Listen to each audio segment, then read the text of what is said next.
Wits University, of course, currently fielding its second COVID-19 vaccine clinical trial this week. The first phase of the trial using the vaccine candidate was completed in Australia and showed some positive result. Wits Vaccinology Professor Shabir Madhi is leading the two trials. He joins me now. Professor Madhi, we always talk technicalities with you, but I don't think that I've put this question to you before. How do you feel about the fact that you are the one that's leading this vaccine trial in South Africa? It obviously is extremely exciting to be at a cutting edge of research, not just for me, but for my entire research team and the many other investigators throughout the country that are participating in these studies. All of us are feeling very privileged to be part of this process, and hopefully we'll be able to make a contribution to breaking the back of this pandemic.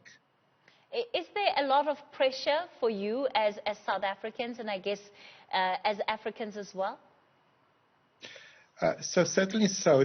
Where we are in the studies in South Africa, both for a Novavax vaccine trial as well as the University of Oxford the vaccine, is that there's a high expectation that these will be the studies that will perhaps provide the earliest answers in terms of whether those vaccines protect against COVID-19.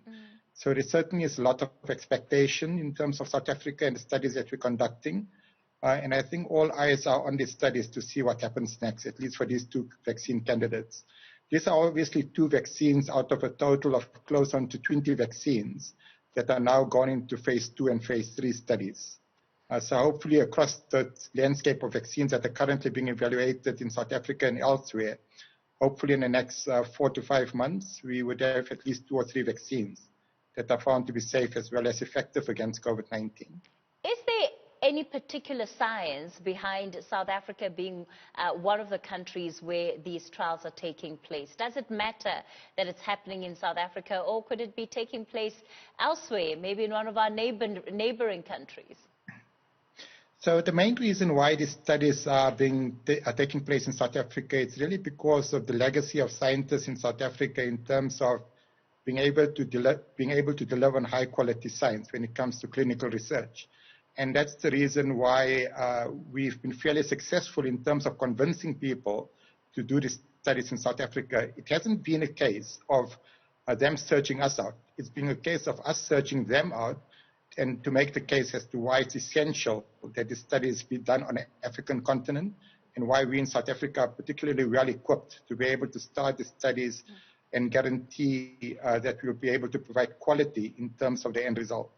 Of course, the minute talk of a vaccine was starting, there was immediately concerns about who would have access to a potential vaccine and who wouldn't. So does the fact that we have our very own Shabir Madhi leading this mean that South Africa is going to be top of the list once a vaccine is available? Well, I wouldn't say that we're on the top of the list, but certainly we've become much more competitive in terms of being able to access a vaccine at an earlier stage. So as an example, with the Novavax study, there is part of the agreement is that if the vaccine is found to be effective, South Africa would be able to access vaccine at an early stage from the Serum Institute in India, which is sort of collaborating with Novavax to actually produce a vaccine. So it puts us in a very favorable position to make the case as to why vaccine should be provided to South Africa, not necessarily for the entire population, but at least to cover a significant percentage of the population that are at high risk of developing severe disease in the initial stages. Many have been talking about the country needing to release more patent licenses, and I wonder where that applies for a trial such as this. I think the whole issue of patents around vaccines is something which some companies have been actually very forthcoming in terms of agreeing for manufacture of vaccines within the patent realms, but with sort of equity in terms of the price at which it will be done. The problem in South Africa, unfortunately, and not just in South Africa, but on the African continent, is we simply don't have the manufacturing facilities that would be able to actually produce many of the vaccines that are currently in the pipeline from scratch, which is really, really unfortunate. It's really a consequence of our lack of investment in science and our lack of investment in terms of vaccines in particular when it comes to production, that it's unlikely that we would be able to set up facilities to produce these vaccines from scratch within this period of the next 5 years, let alone in the next 5 months. So that does create a dependency which we can't get away from, irrespective of the patency issue. Let's talk about the actual trial itself now. How exactly is it going to work? So in this particular trial, we got two groups. We got a group that's living without HIV uninfected individuals, and a smaller group that are living with HIV. The main focus is around the group that are living without HIV, in that would include about 2,700 volunteers, and those volunteers will be randomly allocated either to receive 2 doses of the vaccine or 2 doses of sort of salt water almost. Neither the investigators nor the volunteers actually know which arm they are assigned to. After having enrolled those 2,700 participants, we continue following up those participants to investigate them for COVID illness when they do become symptomatic. And once we've reached the stage where roughly about 50 to 55 of the participants have developed COVID-19, at least 2 weeks after the second dose of the vaccine, at that stage, we're able to do an analysis to determine whether the vaccine actually protects against COVID-19 or not. By having these 2 random groups as well, it also assists us in terms of defining the safety profile of the vaccine, which is equally important.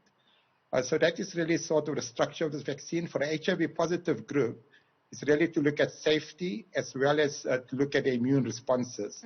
And based on the immune responses, we would be able to extrapolate whether the vaccine would protect them similarly as the HIV negative group against COVID-19. Let's talk about the participants themselves and the support that they've been given as part of participating in this trial, because we have seen some civil society organizations come out and raise concerns about the various trials that are underway and the extent to which people are going to be protected. Sure. So certainly, although it is in the interest of the study for people to develop COVID-19, because that's the only way that we'll be able to determine whether the vaccine works or not, it's not in our interest for people to get infected. So we're quite diligent in terms of advising the participants what precautions they need to take to reduce their risk of actually becoming infected with the virus and developing COVID-19. As an example, we go as far as to provide the volunteers with masks, with non-surgical face masks, if they can't afford it. We obviously counsel them in terms of the physical distancing, the avoiding of mass gatherings.